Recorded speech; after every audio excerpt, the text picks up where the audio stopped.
Graça e paz, amados.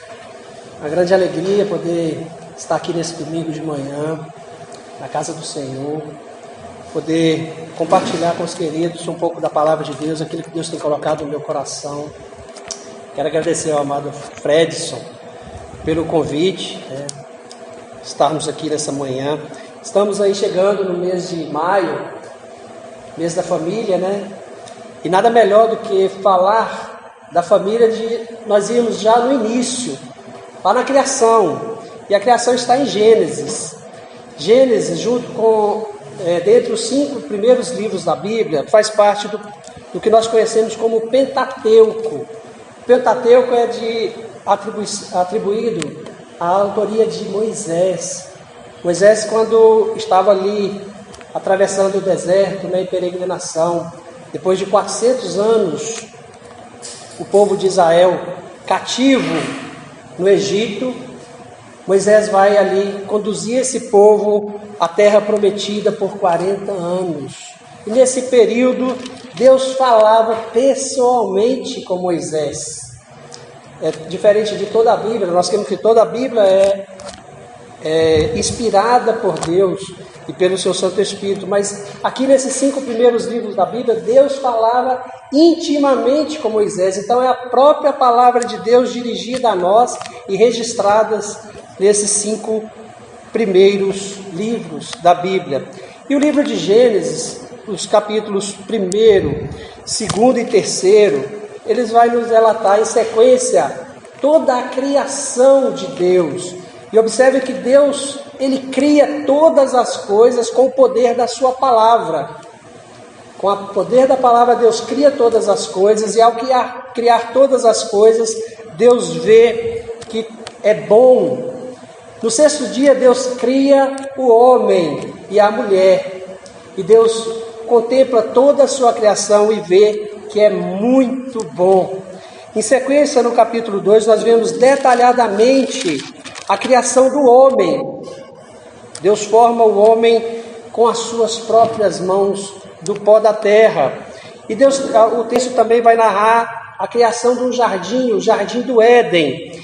E nesse jardim Deus planta a árvore do conhecimento do bem e do mal e também a árvore da vida. E Deus coloca o homem lá e dá a ele uma ordem: de todas as árvores, do fruto de todas as árvores poderás comer, mas do fruto da árvore do conhecimento do bem e do mal, dela não poderás comer, porque no dia que dela tocares, certamente morrerás.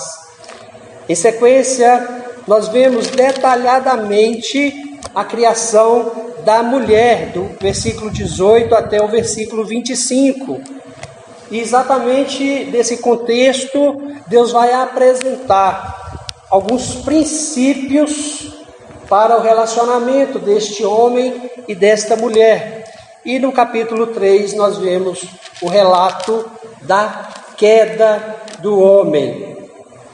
E é exatamente nesse contexto, amados, que eu quero compartilhar com os queridos nessa manhã, nos versículos 24 e 25 do capítulo 2 de Gênesis.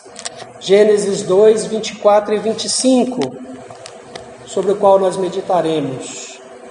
Assim diz a palavra do Senhor: por isso deixa o homem pai e mãe, e se une à sua mulher, tornando-se os dois uma só carne. Ora, um e outro, o homem e sua mulher, estavam nus e não se envergonhavam. Amém? Vamos orar ao Senhor. Pai querido, te louvamos, ó Deus, por esse dia, essa manhã, pelo privilégio, ó Pai, de estarmos na Tua casa, de podermos ler a Tua palavra, ó Deus, e meditar nela, ó Deus. Ó Pai, que o Senhor possa nessa manhã, Deus, falar aos nossos corações, que eu seja apenas um instrumento do Senhor, Deus, mas que o Senhor possa vir, ó Deus, ao encontro das necessidades do nosso coração. Todo engano, toda compreensão errada, ó Deus, o Senhor possa retirar e firmar, ó Deus, os Teus conceitos, os Teus princípios aos nossos corações, para que possamos viver uma vida digna, ó Deus, conforme Tu queres que vivamos. Obrigado, Deus, nos abençoe em Cristo Jesus. Amém. Meus queridos, Vinícius de Moraes, um grande poeta, compositor da nossa literatura brasileira, ele compôs um dos mais conhecidos e famosos poemas românticos, o poema Soneto da Felicidade. E assim diz o poema Soneto da Felicidade: de tudo ao meu amor serei atento, antes e com tal zelo e sempre tanto, que mesmo em face do seu maior encanto, dele se encante mais meu pensamento. Quero vivê-lo em cada vão momento, e em seu louvor hei de espalhar meu canto, e rir meu riso e derramar meu pranto, ao seu pesar ou seu contentamento.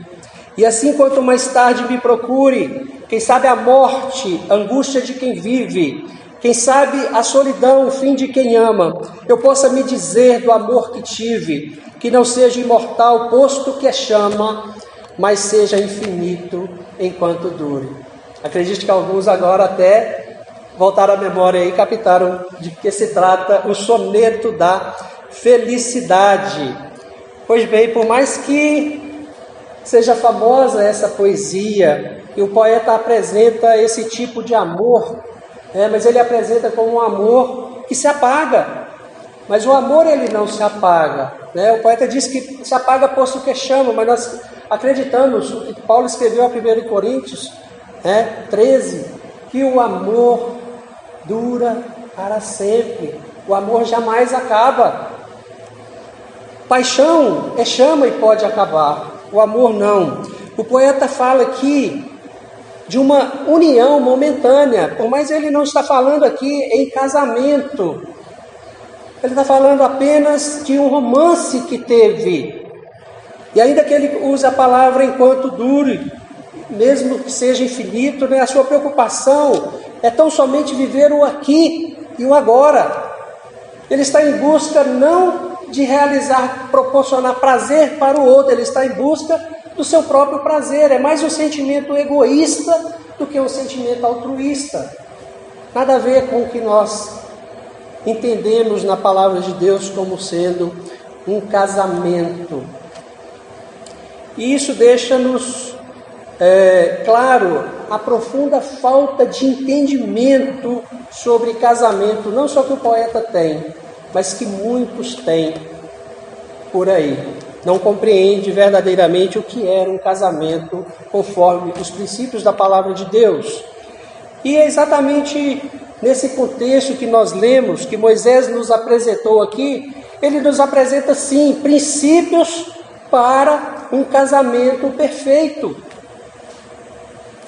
Podemos ver claramente aqui 4 princípios desse casamento perfeito, instituído por Deus, dados aqui a Moisés, já no início, no princípio. Da mesma forma que Deus criou todas as coisas perfeitas, criando o homem e a mulher perfeito, todas as coisas em perfeita ordem. Marcos Erbelin, ao falar desta criação, ele vai trazer a ideia de um design inteligente, como algo feito por um grande artista, de forma perfeita, tudo alinhado, tudo em perfeita ordem. E assim Deus também criou o nosso casamento, criou esta união entre o homem e a mulher, e fez isso de modo perfeito. Então o nosso tema hoje, desse contexto todo, é um casamento perfeito à luz da palavra de Deus. Nós precisamos entender à luz da palavra de Deus o que realmente significa esse conceito de casamento perfeito. Muitos, por não entenderem esse conceito de casamento perfeito, que podem dizer: mas não existe casamento perfeito. Verdadeiramente, o pecado, infelizmente, amados, destruiu, corrompeu toda essa criação de Deus que foi feita perfeita. E o homem agora, de maneira egoísta, por causa do pecado, já não consegue mais ter esse entendimento. Você compreende, amado, realmente o que é um casamento perfeito? Você compreende o que é um casamento perfeito à luz da palavra de Deus? Nós precisamos ter verdadeiramente essa compreensão. para que possamos viver uma vida segundo os princípios do Senhor. E é nesse contexto, eu chamo os amados para atentarmos a 4 pontos, que eu chamo aqui de princípios para um casamento perfeito à luz da palavra de Deus. O primeiro princípio está bem claro aqui no versículo 24. Por isso deixa o homem pai e mãe. Este é o primeiro princípio.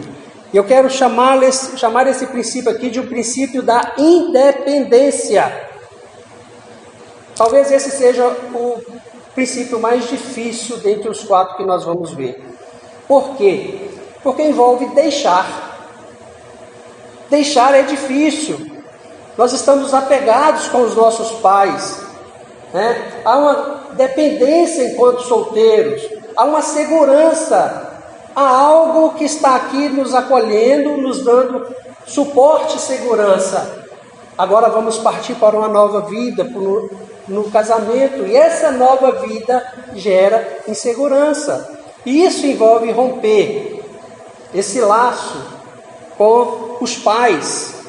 Mas veja que esse é um princípio bíblico, e por qualquer razão, por qualquer motivo, quer seja o medo da separação dos pais, quer seja por dependência afetiva, quer seja por dependência financeira, por uma comodidade ou por uma conveniência, qualquer que seja o motivo, esse motivo é prejudicial para a vida e o relacionamento do casal após casados. Precisamos entender esse motivo. Jesus, por amor à sua igreja, ele deixou a sua glória e veio para a terra, por amor de nós, por amor da sua igreja. E por amor da sua igreja ele morreu, e morreu morte de cruz. Veja que implica-se deixar, pacto implica-se em deixar. Abraão também, em aliança com Deus, deixou a sua terra, a sua parentela, e em obediência seguiu conforme a ordem de Deus. Casamento e aliança, então, estão intimamente relacionados com deixar. E deixar pai e mãe, amados, não significa abandoná-los de maneira alguma, muito pelo contrário. Não é uma questão de perder os pais, é uma questão agora de ganhar novos pais. Os filhos ganham novos pais e os pais ganham novos filhos. É o que nós desfrutamos. Quando casamos, nós ganhamos novos pais. A nossa família, ela aumenta, não é verdade? Porém, os filhos jamais conseguirão se desvencilhar, se desligar totalmente dos pais. E essa é exatamente a visão. É não ficar preso completamente na dependência do Pai, com vista de que agora nós temos um Pai celestial que cuida de nós.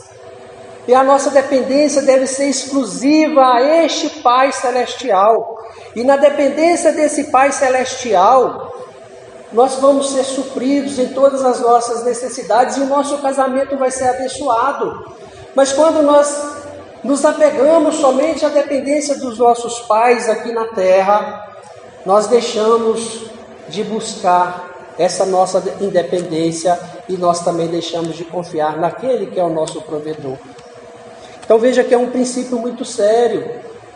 Eu conheço alguns casais, infelizmente, que por não atender esse princípio, que parece até simples, mas é difícil, mas por não atender esse princípio, eles destruíram o seu casamento e chegaram a se separar, infelizmente.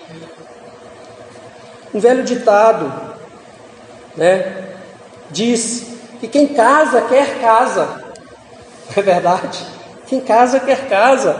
Então aquela situação de fazer um puxadinho aqui, de ir na dependência do pai, morar num quarto, meus amados, meus queridos, isto não dá certo. Eu ouvi certa vez um pastor dizer que a distância da casa da sogra, ela não deve ser nem muito longe, para que quando ela vier, não permaneça por muito tempo, e nem muito perto, para que ela não venha todos os dias. Por mais que eu não seja muito chegado a piadinha de sogra, e olha, né, que eu gosto de sogra, né, eu amo a minha mulher. Eu amo tanto a minha mulher que eu amo mais a sogra da minha mulher que a minha própria sogra. Vejam que bênção. Mas é uma bênção, gente. Eu não considero que eu tenho uma sogra, eu considero que eu tenho duas mães. Eu ganhei uma mãe para a minha vida. Mas isso realmente é muito difícil e doloroso, deixar. Meu filho André casou há pouco tempo, né? Há 2 anos está morando no Canadá. A distância, a saudade que fica, ela é tamanha. A gente fica aqui sentido, mas ele está buscando a independência dele, realizar os sonhos dele, o casamento dele, e certamente ele está sendo abençoado lá. Certamente ele está sendo abençoado lá. Está buscando a sua independência, está cumprindo esse primeiro princípio. Deixar pai e mãe. Por isso, portanto, meu amado, meu jovem, você que pretende se casar, você, minha jovem, que pretende se casar um dia, tem que entender, vai chegar um momento que é necessário deixar papai e deixar mamãe. E se você está me ouvindo aí, está vivendo essa dificuldade, ainda está preso com seu pai e a sua mãe, na dependência deles, busque oração, peça ajuda do nosso Pai Eterno. Certamente Ele vai te dar a sabedoria, vai te dar condições de poder viver na dependência exclusiva dEle, porque Ele é o nosso provedor. E você vai ser tremendamente abençoado na sua vida, no seu casamento. Nosso segundo ponto, nosso segundo princípio, claro aqui também, versículo 24, a segunda parte, e se une à sua mulher. Aqui nós estamos falando de quê? De união. União é aliança, união é casamento. É casamento entre um homem e uma mulher. Não de um casamento de qualquer forma, feito de qualquer jeito, como muitos aí têm pensado, muitos que não têm os princípios bíblicos como a base para as suas vidas. Nós que temos os princípios bíblicos como base para a nossa vida, temos que entender esses princípios relacionados ao casamento, a esta união instituída por Deus. Esse casamento trata-se de uma união perfeita entre um homem e uma mulher, através do casamento e com a bênção de Deus. Amém? Não outro tipo de união. Por mais que o pecado tenha corrompido a criação de Deus, esta união criada perfeita por Deus, ela jamais deixou de existir. E ela jamais deixou de ser perfeita, nem na sua forma, nem na sua origem. O homem tenta desvirtuar isso. O homem tenta mudar isso, mas o homem não será capaz nunca de mudar aquilo que Deus estabeleceu de modo perfeito. E esta união, de maneira nenhuma, não se justifica ser banalizada, como tem sido banalizada. Nós sabemos por aí. O nosso inimigo quer de todas as formas destruir esse relacionamento. Esse foi seu alvo principal. Além desses princípios bíblicos, amados, nós precisamos entender que nós vivemos também debaixo de princípios civis, legais, hoje. E nós precisamos obedecer esses princípios em obediência a Deus. A palavra de Deus diz que nós devemos obedecer às leis civis enquanto estas não se mantiverem contrárias à palavra de Deus. Então nós precisamos atender, sim. Você pode até dizer, mas esse casamento de Adão e Eva, como muitos na Bíblia, não teve um casamento formalizado civil. Ok, positivo, mas essa não é a nossa prática hoje. A nossa prática hoje é o casamento religioso e o casamento civil. Há muitos que pensam que apenas podem se ajuntar e aí viverão felizes para sempre. não precisam de atender nenhum princípio religioso, nenhum princípio civil. Infelizmente, essa é a mentira do diabo. Ele tem colocado no coração de muitos. Por mais que essa união fora dos princípios bíblicos seja entre um homem e uma mulher, elas jamais serão perfeitas. Por mais que essa união ainda seja entre um homem e uma mulher, mas que não atenda a esses princípios, jamais será perfeita. Então, meus queridos, nós temos que entender que esta união, contrária aos princípios bíblicos, essa união estará em pecado. Eles estarão em pecado. Se solteiros, estarão em fornicação. Se casados, um ou outro estarão em adultério. Não há para onde fugir. Isso é o que nós entendemos dos conceitos da nossa Bíblia, da palavra de Deus. Essa união, mais do que a legalidade civil, mais que é necessária, e mais do que a legalidade religiosa, que também é necessária, essa união precisa e ela depende da bênção do Senhor. E é impossível conseguir essa bênção do Senhor se estiver em pecado. O pastor Hernandes Dias Lopes, ao falar sobre casamento, falar dessa união, ele diz que esta instituição, o casamento, os seus valores devem ser bem definidos quanto à natureza heterossexual, homem e mulher. Quanto à composição, monogâmico, um homem e uma mulher. Quanto à identidade, monossomático, uma só carne. Quanto à transparência, despojado, lugar de se desnudar emocionalmente e fisicamente. Eu quero complementar o que ele disse e ainda dizer quanto à duração. A duração desse casamento deve ser até quando? Até que a morte o separe. O poeta fala de infinidade, infinito. Nós sabemos que a morte um dia irá nos separar. Esse casamento, a duração é até que a morte nos separe. E o interessante é que Jesus, lá em Mateus 19, 3-12, quando indagado por alguns fariseus a respeito da questão do casamento, os fariseus vão chegar para Jesus e vai dizer: mestre, o homem pode deixar a mulher e dar-lhe carta de divórcio por qualquer motivo? Veja como o coração do homem é duro, né? Por qualquer motivo o homem pode dar carta de divórcio?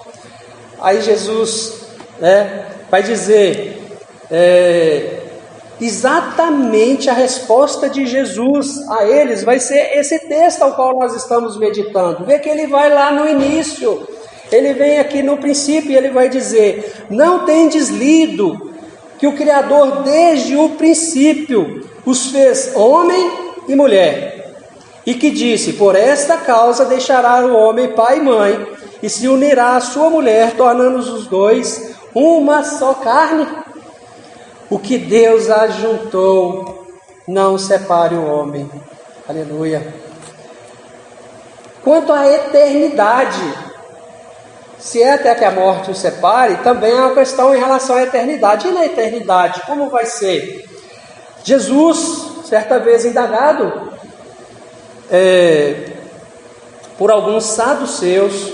Os saduceus, meus queridos, são conhecidos também por não acreditarem na ressurreição. E olha que interessante, os saduceus vão questionar Jesus exatamente uma pergunta relacionada à ressurreição. E os saduceus perguntam a Jesus, naquele caso da mulher que se casou com 7 irmãos, e no céu, com qual desses irmãos né, quando viesse a ressurreição dos corpos, com qual deles ela ficaria? Veja quanta falta de conhecimento. Aí Jesus vai responder-lhes: errais, não conhecendo as Escrituras, nem o poder de Deus, porque na ressurreição nem se casam, nem se dão ao casamento, são porém como anjos no céu. São porém como anjos no céu. No céu não vai haver necessidade de casamento, porque lá nós seremos como anjos, lá não vai haver necessidade de atender a ordem a qual Deus deu no início ao homem e à mulher: sede fecundos, multiplicar e encher a terra. No céu é no céu. É outro lugar, é lugar de adorarmos ao Senhor. Precisamos ter entendimento correto da palavra de Deus. Portanto, minha querida, meu querido, em Cristo, você que é casado ou pretende se casar, precisa entender definitivamente esses princípios, e não somente entender, como aplicá-los em sua mente, em seu coração, em sua vida. Se você não é casado legalmente, procure o seu pastor. Tenho certeza que ele vai te orientar a resolver esse problema, para que também você possa desfrutar dos benefícios da comunhão da igreja do Senhor. É preciso regularizar a sua vida. E você, jovem que vai casar, procure aí uma serva de Deus, você jovem, você moça, um varão de Deus, e busque um casamento à luz da palavra do Senhor, para que ele seja perfeito. Nosso terceiro ponto está aqui claro, terceiro princípio para um casamento perfeito: tornando-se os dois uma só carne. Esse eu acho o mais belo, mais bonito de todos eles. Esse princípio está bem claro aqui, a questão da unidade. Então é o princípio da unidade. Unidade é diferente de união, amados. Unidade representa, enquanto união representa estar juntos, sendo dois. Unidade é ser em um, enquanto dois. Eu vou repetir. Enquanto união representa estar juntos, unidos, sendo dois, unidade é ser um, enquanto dois. Ficou mais claro, né? Vamos entender isso aqui mais. Amém? Quando nos casamos, levamos cada um as nossas qualidades e os nossos defeitos. Pensa aí, jovem, que você vai casar, vai levar só as qualidades da esposa, não. Vai vir também uma partezinha ruim, os defeitos. E é essa, gente, a beleza do casamento. Essa é a beleza do casamento. Nós não sermos iguais. Nós sermos diferentes para nos complementarmos. Por isso precisamos de alguém que nos seja idôneo para nos complementarmos, como uma engrenagem que se encaixa perfeitamente. E essa engrenagem se encaixando perfeitamente, ela vai girar. E ela vai girar com mais força, com maior facilidade. Ela vai fazer toda essa máquina, do casamento andar.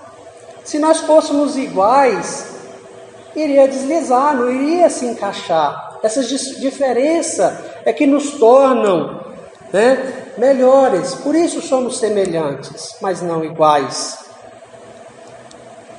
Um pastorzão nosso lá de Belo Horizonte, no encontro de casais que eu e minha esposa participamos, ele conta, em relação a essa questão da unidade, conta uma história que eu acho fantástica.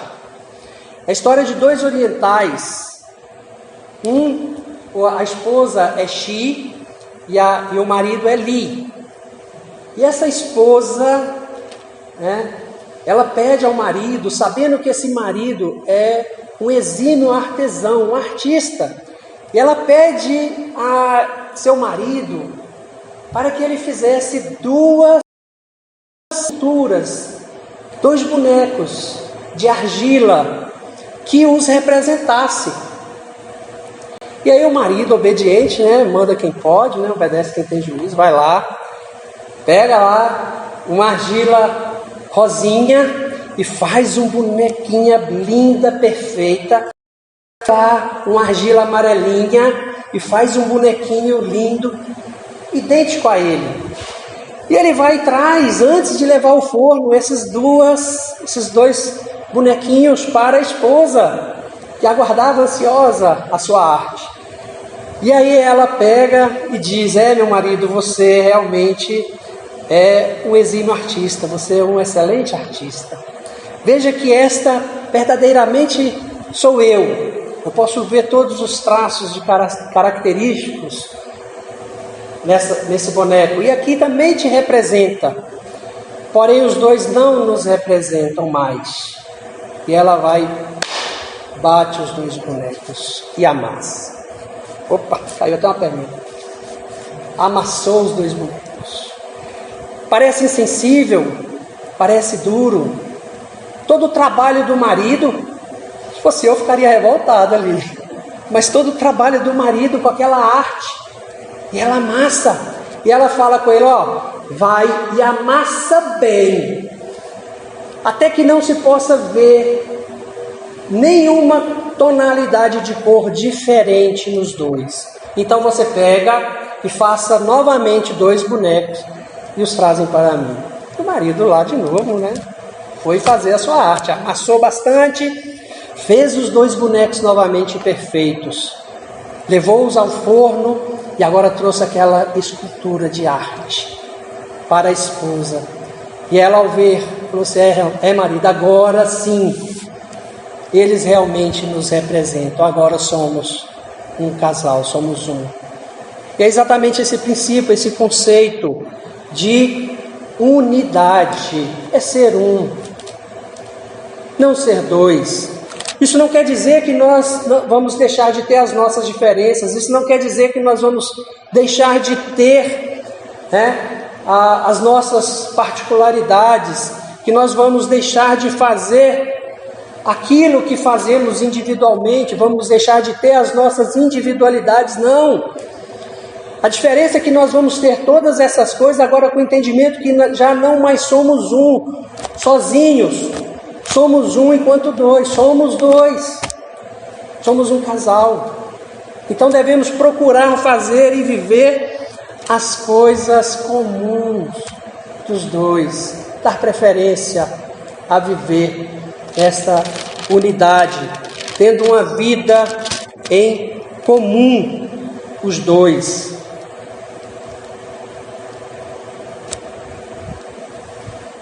O quarto ponto que nós vamos analisar, meus queridos, é exatamente o versículo 25, e eu os convido para ler versículo 25, Gênesis 2, 25.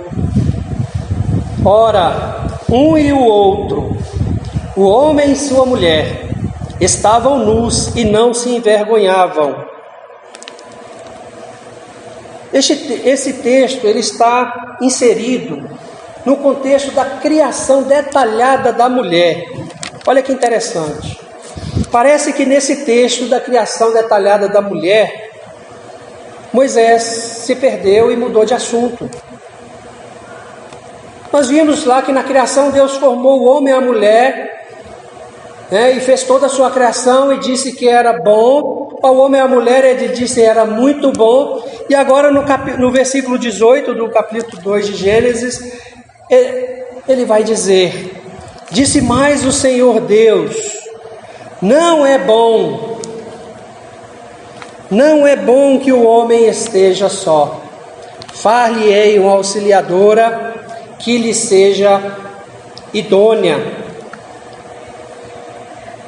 O homem estava lá, cumprindo ao mandado de Deus, seja fecundo, multiplicar, encher a terra, ainda sujeitar a terra. O homem estava administrando a terra, Deus colocou o homem ali no jardim, e trouxe ao homem, do versículo 19 até o versículo 20, trouxe ao homem os animais da terra, para ver qual nome o homem daria a esses animais da terra.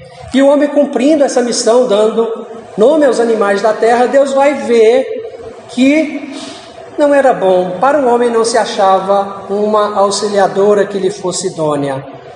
Não, então não era bom que o homem estivesse só. Veja que Deus tem um cuidado tão especial para com o homem, a obra-prima da sua criação. Toda a sua criação, como eu disse, Deus fez com a sua palavra. O homem Deus fez com as suas próprias mãos. E aqui Deus vai ter um cuidado tão especial que vai olhar para o homem e vai ver que ele estava só e que ele necessitava de uma auxiliadora que lhe fosse idônea. E o interessante, Deus pega esse homem, faz esse homem pegar em sono profundo. Deus retira uma de suas costelas, né? E nós vemos que Deus retira a costela do lado direito, porque realmente o homem precisava de uma companheira, alguém que lhe estivesse ao seu lado, é verdade? E Deus vai então formar a mulher, e Deus vai trazer essa mulher ao homem, e vai apresentar esta mulher ao homem. Eu fico pensando na cena de Adão vendo a Eva, a mulher, pela primeira vez. Deve ter sido uma cena impactante. Certamente podemos afirmar que Adão ficou muito contente, ficou muito feliz. Talvez a palavra feliz e contente seja até pouco para expressar a alegria de Adão ao ver a esposa, que Deus lhe apresentou. E nesse ímpeto Adão compõe um lindo poema a Eva. Veja que é o primeiro poema romântico da história do homem. Está aqui, ó. Deus apresenta a mulher ao homem, e o homem vai dizer: o quê? Esta, afinal, é osso dos meus ossos e carne da minha carne. Chamar-se-á varoa, porquanto do varão foi tomada. Amém? Você já tentou falar com a sua esposa, Fredson, essa poesia? Parece meio estranha, né? Mas certamente ela ficaria feliz. Não ficaria feliz? Você, talvez se eu dissesse a minha esposa, eu falei: você é osso dos meus ossos, carne da minha carne, mais carne do que osso. Oh, glória a Deus! Mas chamar-se-á varoa, porque do varão foi tomado. Está vendo? É um lindo poema. Amados, louvado seja Deus que criou a mulher. Grande bênção para nossas vidas. O homem e a mulher, eles estavam nus no jardim, e eles não se envergonhavam, eles gozavam de uma íntima relação com Deus e um com o outro. Eles não se envergonhavam diante um do outro. Essa relação deles era perfeita, de profunda intimidade. E agora nós sabemos que após o pecado, o homem perdeu essa intimidade com Deus. Ele pecou, foi expulso do jardim, e ele perdeu essa relação de intimidade com Deus. E também o pecado contaminou essa intimidade de relação entre o homem e a sua mulher.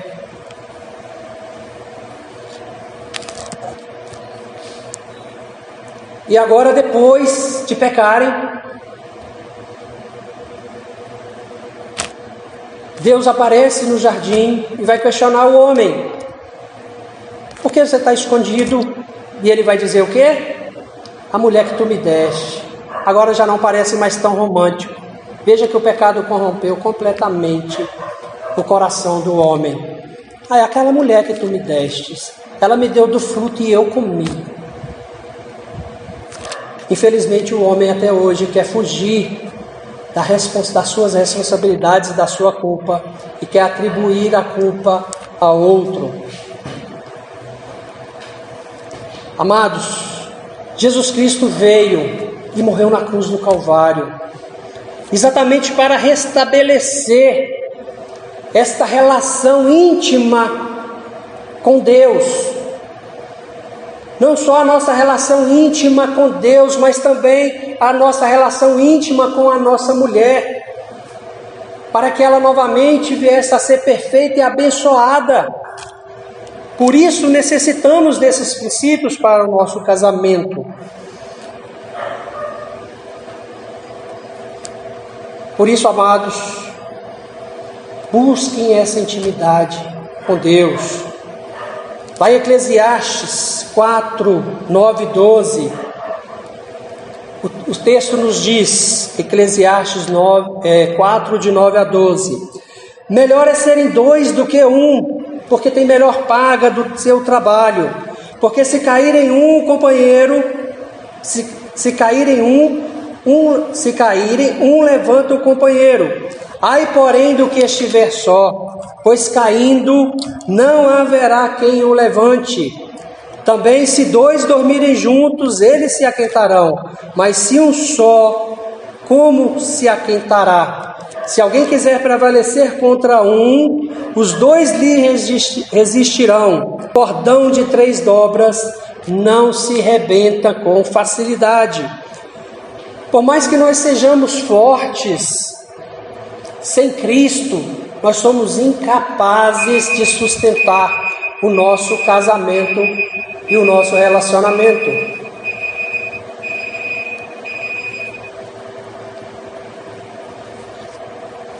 Entenda, meus irmãos, que Jesus Cristo, Ele é essa terceira dobra do cordão. Então convide Jesus para ser essa terceira dobra do cordão e estar no seu casamento.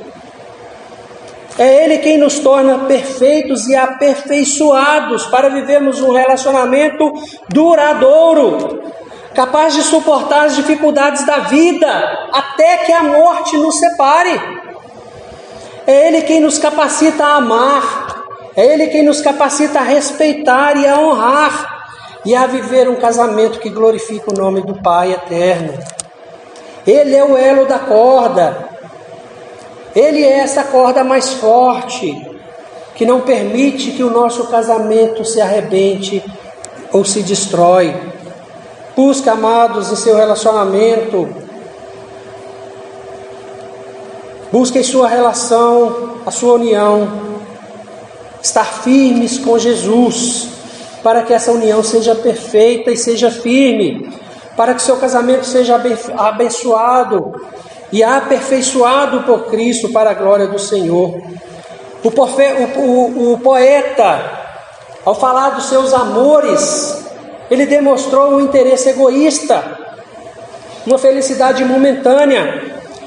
O homem, quando viu a mulher, ele declarou um lindo poema, e ele estava realmente feliz ao ver aquela mulher. Deus, ao criar o homem e a mulher, instituir o casamento, Ele fez isso de modo perfeito. Mas o homem, após o pecado, ao olhar a mulher, ele já não vai mais tratá-la como já do início. Infelizmente, amados, o pecado, ele tem esse poder de destruir os nossos relacionamentos. E por mais que o pecado, ou a dureza do coração do homem, ou as armadilhas do diabo tentam destruir o casamento, e por mais que o homem tenta subverter toda a visão deste casamento, esse casamento ainda continua perfeito para a glória de Deus, conforme a sua palavra, pois foi criado pelo próprio Deus de modo perfeito. E que ele seja assim, continue assim perfeito. Nós somos falhos, mas aquilo que Deus criou é perfeito. Então nós precisamos entender, amados, que quanto mais distantes estivermos de Deus, Deus está aqui. Quanto mais o homem estiver distante de Deus, quanto mais a mulher estiver distante de Deus, mais um estará distante um do outro. Mas quanto os dois se aproximarem de Deus, eles também se aproximarão um do outro e terão uma relação íntima com Deus, e, consequentemente, uma relação íntima um com o outro. Portanto, precisamos entender definitivamente esses princípios, para que possamos viver felizes e não melancólicos como o poeta, e que esse casamento possa ser verdadeiramente abençoado, e que esses princípios, o princípio da independência, pai e mãe, o princípio da união, unir-se ao seu cônjuge, o princípio da unidade, tornando-se os dois uma só carne, e o princípio da intimidade, não se envergonhar.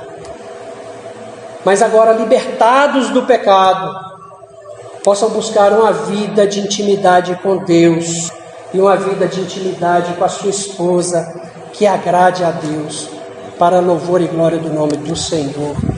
Amém? Que Deus possa aplicar essa palavra aos nossos corações, para que possamos viver verdadeiramente para honrar, glorificar o nome do Senhor. Amém? Vamos orar? Pai de amor, louvado e glorificado seja o teu nome, Deus, por essa palavra. Eu te agradeço, Deus, porque a tua palavra ela é maravilhosa, Deus. Te agradeço porque o Senhor um dia nos criou de modo perfeito. Obrigado, Deus, porque o Senhor teve um cuidado tão especial para conosco, ó Deus. Não nos deixou sozinhos, mas nos deu alguém para estarmos juntos e sermos abençoados em casamento, para cumprirmos a vontade do Senhor. Ó Pai, que essa palavra, Senhor, seja aplicada aos nossos corações, que possamos não somente entender os teus princípios bíblicos, mas vivê-los para a tua glória, ó Deus. Tenha misericórdia de nossas vidas, Pai. Continue nos abençoando no restante desse dia. Continue abençoando cada amado irmão que ouviu essa palavra, Senhor. Em nome de Jesus é que eu te oro e te agradeço. Amém.